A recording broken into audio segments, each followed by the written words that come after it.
मेरे बहनों भाइयों, मैं कहकर जा रहा हूं, किसी माई के लाल ने दूध नहीं पिया है कि आरक्षण को समाप्त कर दे।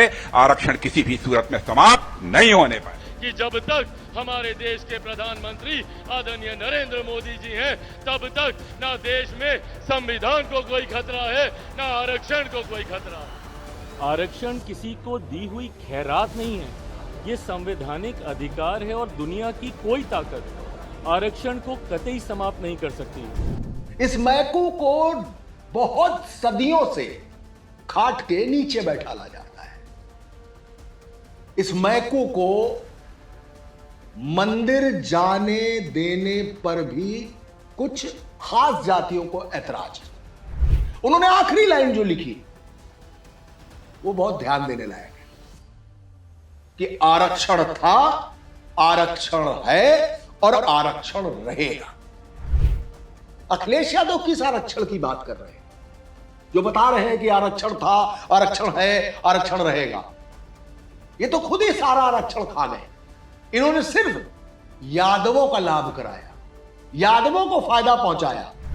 विपक्ष की माने, समूचे विपक्ष की माने तो हर कोई कह रहा है कि ये बीजेपी का स्पॉन्सर्ड आंदोलन है और आरक्षण का ये मुद्दा फिर से शोर मचाने लगा है, हल्ला बोलने लगा है, नारे बुलंद करने लगा है और मुट्ठी बांधने लगा है। इस आरक्षण को लेकर, इस आरक्षण हटाने के मुद्दे को लेकर एक नया बवल, एक नया बवंडर शुरू हो गया। एक नई चकचक, एक नई तूतू महमे शुरू हो गई। इधर वंदे मातरम पर एक बहस छिड़ी है। किसे पूरा आता है, किसे आधा आता है और किसे बिल्कुल नहीं आता है। इस पर कानून भी बन गया। कांग्रेस और भारतीय जनता पार्टी के बीच में एक अजब झंझट भी शुरू हो गया, खासकर तब जब आजादी के रोज 15 अगस्त को सोनिया गांधी का एक विजुअल ऐसे करते हुए दिखाई देगा। यह मुद्दा जेनजी के लिए कितना बड़ा है? वो जेनजी जो रील्स वाली जेनजी है, यानी करीबन 25 से 30 करोड़ के आसपास। इसमें जेन अल्फा को भी जोड़ सकते हैं जो 2029 तक वोटर भी बन जाएंगे। लेकिन यह बहस अभी पूरी हुई नहीं थी। इस बहस का झगड़ा अभी शबाब पर आया ही नहीं था कि अचानक जंतर मंतर पर आरक्षण हटाओ आंदोलन शुरू हो गया। एक ऐसा आंदोलन जिसमें साफ तौर पर कहा गया कि आरक्षण को खत्म करने का समय आ गया है, आरक्षण की समीक्षा करने का वक्त आ गया है। आरक्षण किसी भी हालत में अब एक बहुत बड़े तबके का नुकसान कर रहा है। इस आरक्षण को लेकर, इस आरक्षण हटाने के मुद्दे को लेकर एक नया बवल, एक नया बवंडर शुरू हो गया। एक नई चकचक, एक नई तूतू महमे शुरू हो गई। तो मेरा कहना है कि किसी मैकू को अगर आरक्षण मिल रहा है तो किसी मुकेश को दिक्कत क्या है? इस मैकू के साथ अरसे तक नाइंसाफी हुई है। इस मैकू को बहुत सदियों से खाट के नीचे बैठाला जाता है। इस मैकू को मंदिर जाने देने पर भी कुछ खास जातियों को ऐतराज है। लेकिन जो आरक्षण विरोधी यानी आरक्षण हटाओ की मुहिम जंतर मंतर से शुरू हुई, उसका साफ तौर पर कहना है कि आरक्षण मिले इससे दिक्कत नहीं है, लेकिन आरक्षण अब मिले तो सिर्फ आर्थिक आधार पर। यानी कौन गरीब है, कौन अक्षम है और कौन है जो अफोर्ड नहीं कर सकता, यानी आरक्षण की फिर समीक्षा होगी। अगर गौर कीजिए तो कुछ दिन पहले सरसंघ चालक मोहन भागवत ने कहा था कि क्रीमी लेयर की समीक्षा अब होनी चाहिए। अब यह क्रीमी लेयर क्या है? क्रीमी लेयर का मतलब कि अगर मनोज राजन को, अगर किसी मैकू को आरक्षण का फायदा हुआ, आरक्षण का नफा हुआ और वो आईएएस हो गया या कहीं किसी भी नौकरी में अफसर बन गया, तो अब उसकी दूसरी लेयर को यानी अगली पीढ़ी को आरक्षण नहीं मिलना चाहिए, क्योंकि आरक्षण का लाभ उठाकर वो मैकू अब सक्षम हो गया है। यह भी कहा गया कि वो जातियां जिन्होंने आरक्षण के जरिए अपनी पूरी की पूरी जाति को बहुत ऊपर तक पहुंचाया गया, उनको किनारे करके अब किसी महादलित और महापिछड़े को आरक्षण दिया जाए। लेकिन हां, यह आरक्षण नया कोटा नहीं बनेगा। एससी, एसटी और ओबीसी का जो कोटा है उस कोटे में विदिन कोटा दिया जाए और महादलित और महापिछड़े को उसी कोटे में एक कोटा दे दिया जाए। तो है क्या यह बहस जंतर मंतर से चली क्यों? क्या यही एक जंतर है जो मंतर फूंक देता है? क्या यही वो जंतर है जिसने नीट पेपर लीक के मुद्दे पर मंतर फूंका और धर्मेंद्र प्रधान का इस्तीफा हो गया? क्या यही वो जंतर है जहां पर युवाओं ने नारे बुलंद किए और प्रधानमंत्री नरेंद्र मोदी को मित्रों से हेलो फ्रेंड्स पर आना पड़ा? अब एक और नया भूचाल, एक और नया भूकंप, जिसका रिक्टर पैमाने पर जो आंकड़ा आया है वो 7 के आसपास है। वजह यह कि उत्तर प्रदेश में चुनाव सामने खड़े हैं, पंजाब में चुनाव सामने खड़ा है, उत्तराखंड में चुनाव सामने खड़ा है, लेकिन उत्तर प्रदेश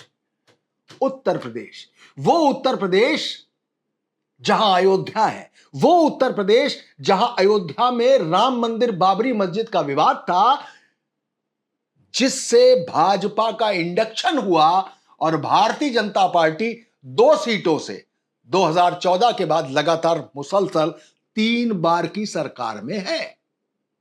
वो उत्तर प्रदेश जिसने 1 दर्जन के आसपास प्रधानमंत्री दिए और खुद नरेंद्र मोदी को गुजरात छोड़कर उत्तर प्रदेश की बनारस सीट पर चुनाव लड़ना पड़ा और सांसद बनना पड़ा।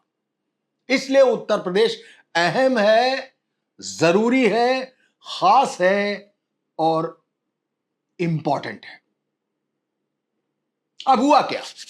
जंतर मंतर पर आरक्षण हटाओ आंदोलन जिसने शुरू किया उसका नाम है हर्ष दुबे, यानी अगड़ा, यानी ब्राह्मण। और यह हर्ष दुबे जंतर मंतर से होते हुए पहुंचे लखनऊ।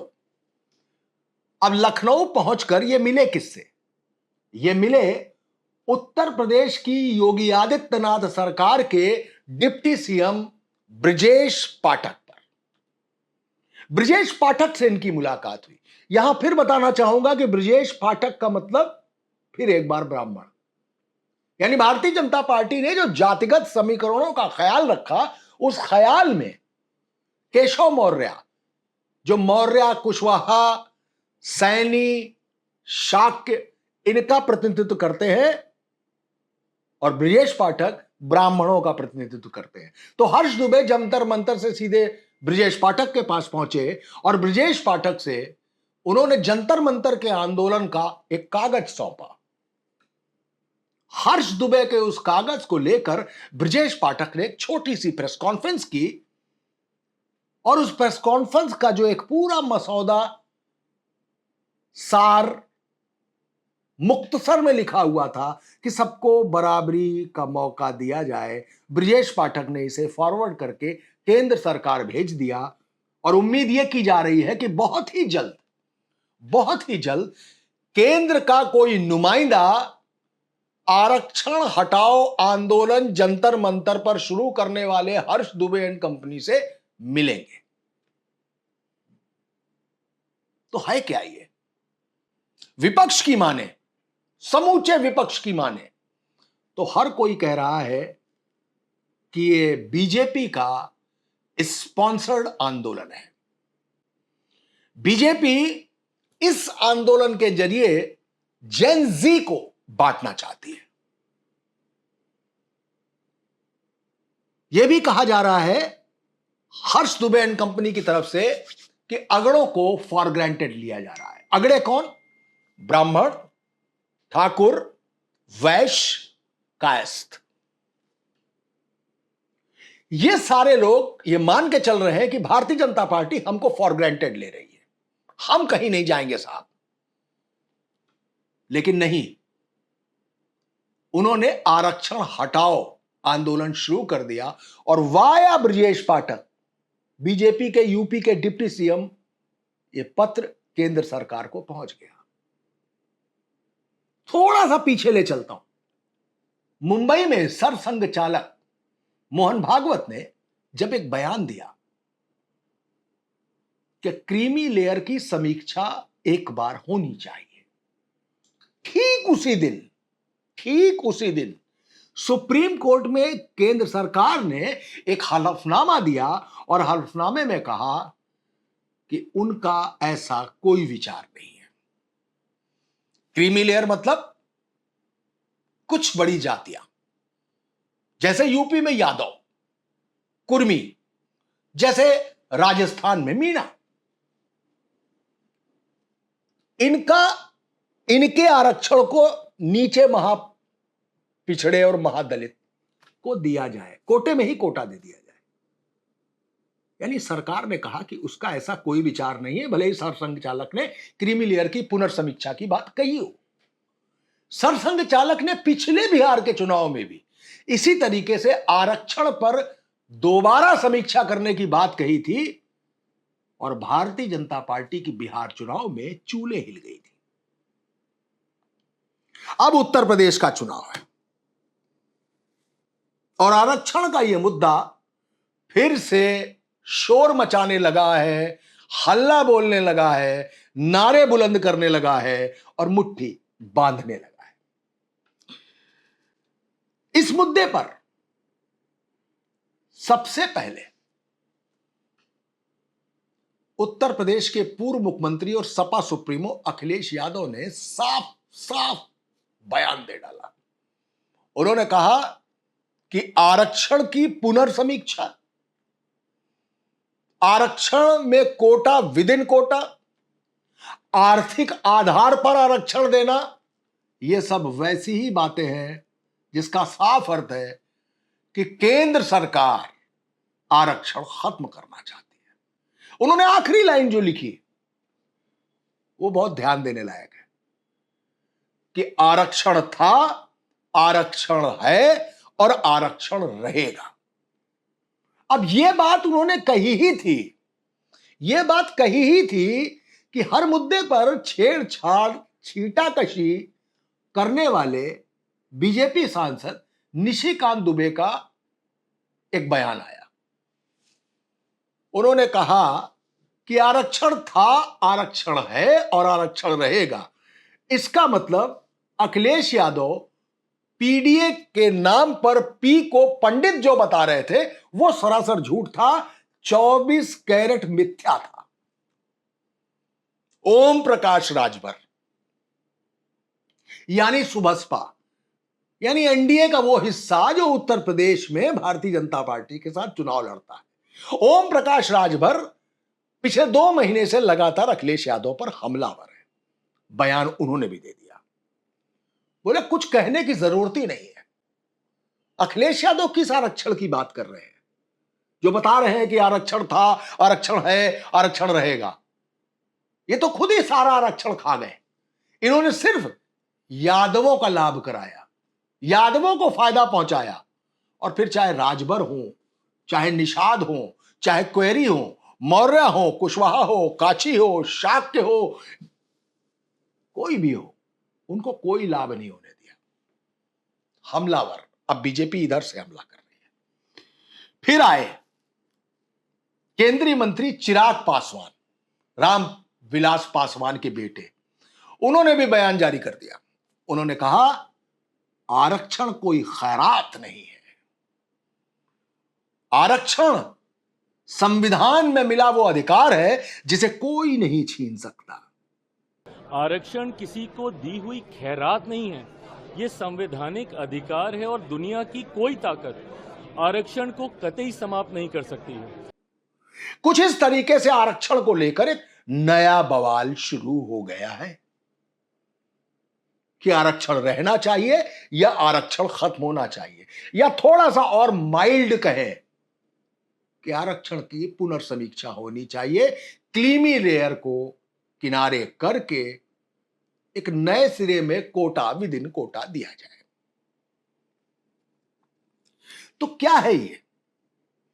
क्योंकि मायावती तो साफ तौर पर कह रही हैं कि बाबा साहेब भीमराव अंबेडकर ने जो आरक्षण की व्यवस्था की है, वो व्यवस्था दबे कुचले और निचले स्तर पर जो सदियों से रह रहे हैं, उनको दिया गया मजबूती का एक अधिकार है और उसे छीना जाना कतई न्याय संगत नहीं है। हालांकि उन्होंने आर्थिक स्तर पर आरक्षण की बात पर एक नया परिभाषा, एक नई बात कही है। उनका कहना है कि गरीबी उन्मूलन में करोड़ों खर्च हो गए, करोड़ों का भ्रष्टाचार हुआ, और यह भ्रष्टाचार अगर नहीं होता तो गरीबी रेखा के नीचे रह रहे लोगों की संख्या बाहर निकलकर आई होती और अपर कास्ट को उसका फायदा मिला होता। लेकिन सरकार की नीतियां ऐसी थी कि अपर कास्ट को आर्थिक रूप से कमजोर होने के बावजूद लाभ नहीं मिल पाया। बड़ा साफ है, जरा गौर करिए। 2024 में एक नारा आया था कि अब की बार 400 पार। यह नारा था बीजेपी का, अब की बार 400 पार। अयोध्या में कई बार के सांसद रह चुके लल्लू सिंह ने, बीजेपी के लल्लू सिंह ने तुरंत एक बयान दिया कि अब की बार 400 पार, और 400 पार हुआ तो संविधान बदल देंगे। और यहीं से एक मसला फैल गया कि संविधान बदलने का मतलब आरक्षण खत्म करना है। और इस रायते ने, ये जो रायता फैला, इसने उत्तर प्रदेश में भारतीय जनता पार्टी की गत बना दी। जिस गति से 2014 में भाजपा आई थी उत्तर प्रदेश में, उसकी गत बना दी। 63-64 पर बैठी भाजपा 32-33 पर आकर चली गई और 37 सांसद लेकर अखिलेश यादव संसद पहुंच गए। क्या है आरक्षण? क्यों खत्म होना चाहिए आरक्षण? सवाल यह है। सवाल यह भी है कि आखिर जातिगत जनगणना का जो एजेंडा कांग्रेस का था, उसे जाते जाते लपक कर भाजपा ने क्यों लागू कर दिया? क्या था कि अचानक यूजीसी में पिछड़े जोड़े गए, यानी ओबीसी जोड़ा गया, और जैसे ही ओबीसी जोड़ा गया, खुद भाजपा समर्थन करने वाले, खुद भाजपा के तमाम नेता और बहुत बड़ा अगड़ा तबका यूजीसी बिल के खिलाफ खड़ा हो गया। सुप्रीम कोर्ट में याचिका हुई और सुप्रीम कोर्ट ने इसलिए रोक लगा दी इस टिप्पणी के साथ कि इसका दुरुपयोग हो सकता है। अभी एक हफ्ते पहले ही भारतीय जनता पार्टी की सरकार ने सुप्रीम कोर्ट में कहा है कि हम यूजीसी के उस बिल की पुनर्समीक्षा करने को तैयार हैं, हम उसकी पुनर्समीक्षा करने जा रहे हैं। सुप्रीम कोर्ट ने 4 हफ्ते का समय दिया है। अजीब गड्ढमड्ढ स्थिति है। हर बार वही आरक्षण, हर बार वो दबा कुचला महकूब, हर बार एक चुनाव से पहले एक मसला, एक झगड़ा, एक बवाल, एक झंझट, एक बवंडर।